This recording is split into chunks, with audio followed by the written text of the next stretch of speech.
नमस्कार विद्यार्थी मित्रों, आज दिनांक 28/7/2021 वार बुधवार, इयत्ता 10वी science and technology paper first त्यामधील काल आपण classification of periodic classification of elements हे पाहत होतो. त्यातला पहिला प्रयत्न शास्त्रज्ञाचा तो म्हणजे डोबायरायनस ट्राइड्स हे पाहिलं. त्यानंतर न्यूलँड्स लॉज ऑफ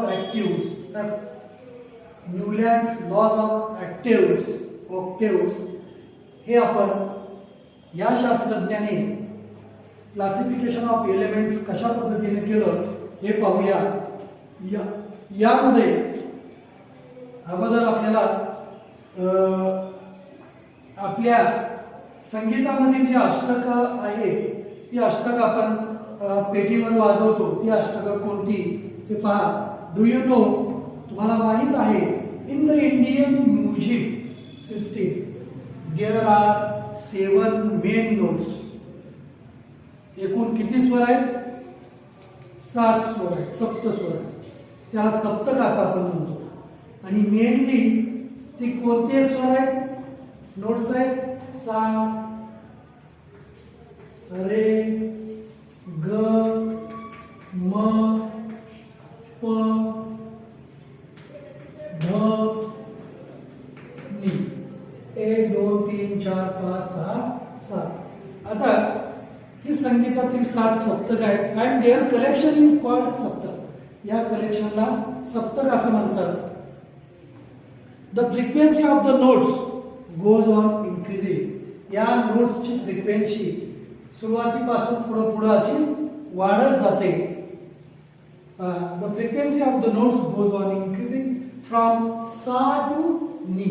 सा पासून नी कडे जाताना फ्रिक्वेन्सी वाढत जाते. देन कम्स टू द सा ऑफ द अप्पर सप्तक आणि पुन्हा ते कुठे येतं? सा वर येतं, अप्पर सप्तक. At the double the frequency of the original सा. ओरिजिनल साच्या डबल फ्रिक्वेन्सीनं इथं येतं. It means that notes repeat after completion of one सप्तक.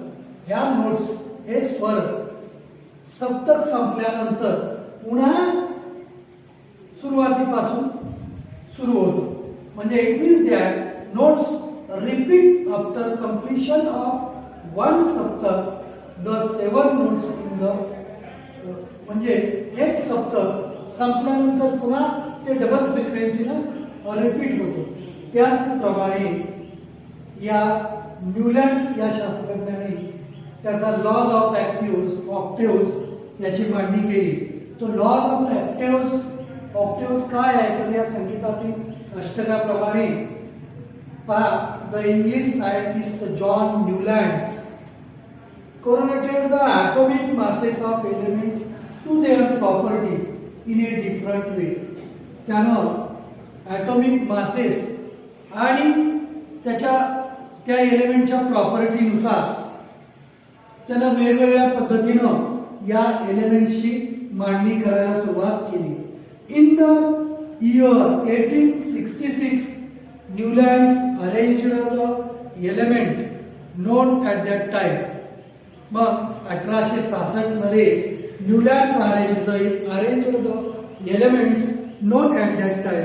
न्यूलँड्सनं त्या काळी ज्ञात असलेले माहीत असलेले एलिमेंट्स हे मांडण्यास सुरुवात केली 1866 साली.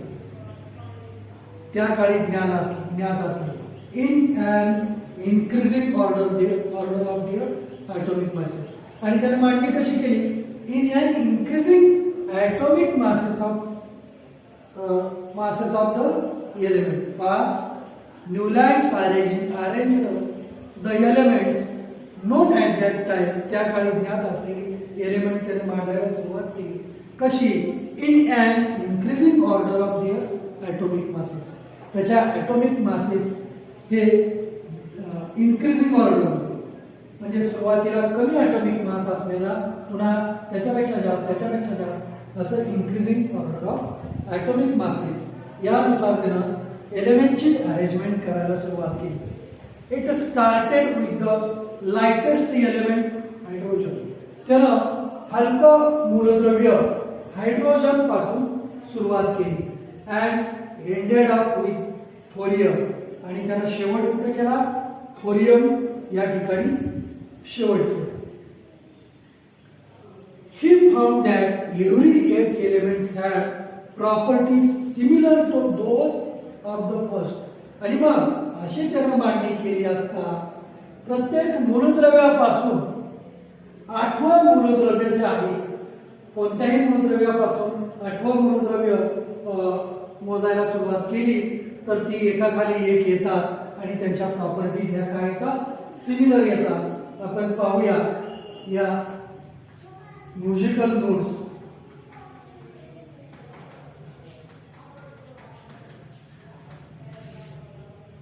आणि या म्युझिकल नोट्स आहेत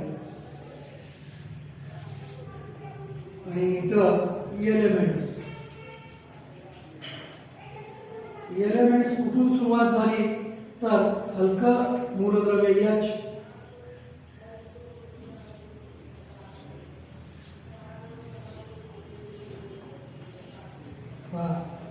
hydrogen, lithium, beryllium, boron, fluorine, nitrogen, oxygen, पुन्हा फ्लोरीन, सोडियम, मॅग्नेशियम,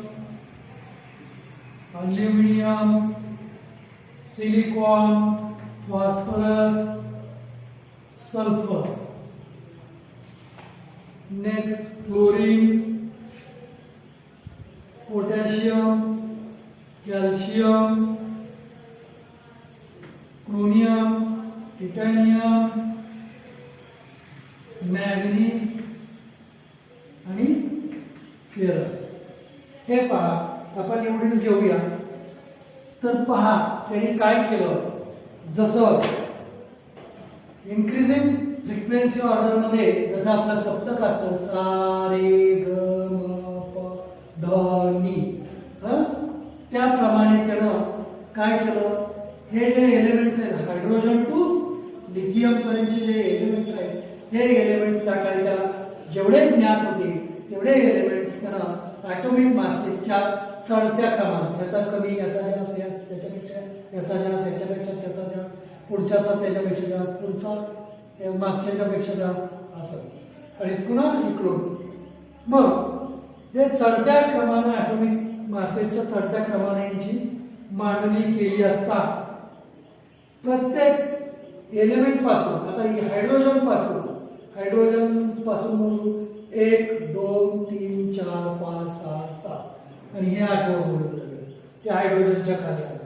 आता पुन्हा F पासून 8वं मूलद्रव्य 1 2 3 4 5 6 7 आणि हे 8वं मूलद्रव्य.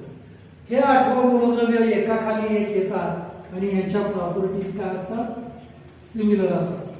यांच्या प्रॉपर्टीज सिमिलर असतात, सारख्याच प्रॉपर्टी असतात.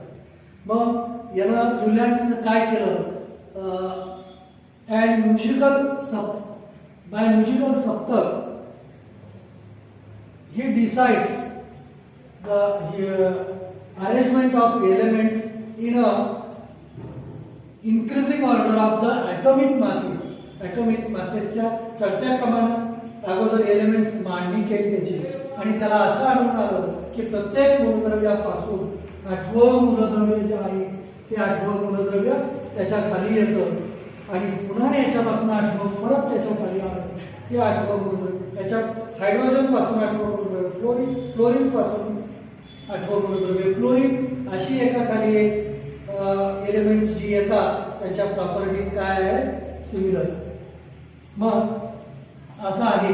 तर आता लिथियम बघू. आता आपण घेतो या कॉलम बघू. बेरिलियम पासून 8वं 1 2 3 4 5 6 7 आणि 8वं आलं त्याच्या खाली. पुन्हा आता मॅग्नेशियम पासून 8वं 1 2 3 4 5 6 7 8. बेरिलियम, मॅग्नेशियम, कॅल्शियम यांचे प्रॉपर्टीज या काय असतात? सिमिलर असतात. मग सिमिलर प्रॉपर्टीज येतात या कॉलम मधल्या सर्व एलिमेंटचे. आणि एका कॉलम मधले सर्व एलिमेंट हे पहिल्यापासून 8व्या स्थानावर आहे. याच्यापासून हा 8व्या स्थानावर आहे, याच्यापासून हा 8व्या स्थानावर आहे. बघा क्लोरीन पासून 8व्या स्थानावर येणार 1 2 3 4 5 6 7 आणि 8.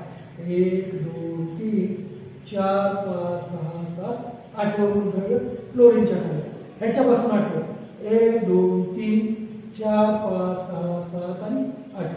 मग एकाच कॉलम मध्ये 8वं मूलद्रव्य एका खाली एक येतं आणि त्याच्या प्रॉपर्टीज ह्या काय असतात, सिमिलर, सारख्याच असतात. मग पहा, it started with the lightest element hydrogen and ended up with thorium. He found that every 8 elements had properties similar to those first. प्रत्येक 8व्या मूलद्रव्याची प्रॉपर्टी ही त्याच्या पहिल्या मूलद्रव्यासारखीच असते. प्रत्येक 8व्या मूलद्रव्याची प्रॉपर्टी पहिल्या मूलद्रव्यासारखीच असते. प्रत्येक 8व्या मूलद्रव्याची प्रॉपर्टी त्याच्या अगोदरच्या पहिल्या मूलद्रव्यासारखीच असते. For example, sodium is the 8th element from lithium. Lithium पासून सोडियम हा 8वा आहे. या 8व्याची प्रॉपर्टी ही लिथियमच्या प्रॉपर्टी सारखीच असते. बघा मग, for the example, sodium is the 8th element from lithium. Sodium is the 8th element from lithium and both have similar properties. आणि हे दोन्ही सिमिलर प्रॉपर्टीज सारखेच गुणधर्म दर्शवतात. also magnesium shows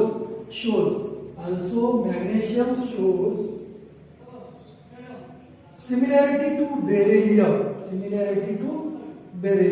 मॅग्नेशियम या बेरिलियमची सिमिलॅरिटी दाखवतो. तसंच chlorine shows similarity with chlorine shows similarity to fluorine. Newlands compared this similarity with the octaves in music. मग न्यूलँड्सनं याची कंपॅरिझन, याची तुलना कशाबरोबर केली? Newlands compared this similarity with the octaves in music. मग त्याला या सिमिलॅरिटीची तुलना ही संगीतातील अष्टकाबरोबर केली. He called the similarity observed in the 8th and the first element as the laws of octaves. म्हणून त्याने या नियमाला laws of octaves हे नाव दिलं. आपण उदाहरण घेऊन पाहिलं. many limitations were found in Newlands अष्टक. न्यूलँड्सनं अष्टकाचा नियम शोधून काढला, परंतु many limitations were found in Newlands octaves. न्यूलँड्सच्या ऑक्टेव्स मध्ये बऱ्याच मर्यादा आल्या ऑक्टेव्ह मध्ये. This law was found to be applicable only up to calcium. हा लॉ जो आहे तो फक्त कॅल्शियम पर्यंत लागू पडला. Newlands treated all the known elements in a table 7 into 8, that is 56. त्यानं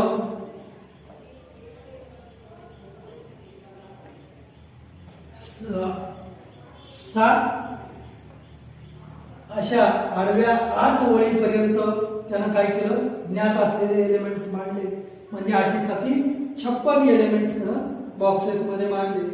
Newlands placed 2 elements each in same box to accommodate all the known elements in the table.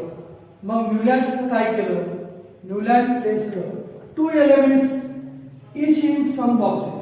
बघा, कोबाल्ट आणि निकेल पुस्तकात पहा आकृतीमध्ये टेबलमध्ये कोबाल्ट आणि nickel, तसंच selenium आणि लॅन्थनाइट हे 2 एलिमेंट एकाच बॉक्स मध्ये आलेले आहेत.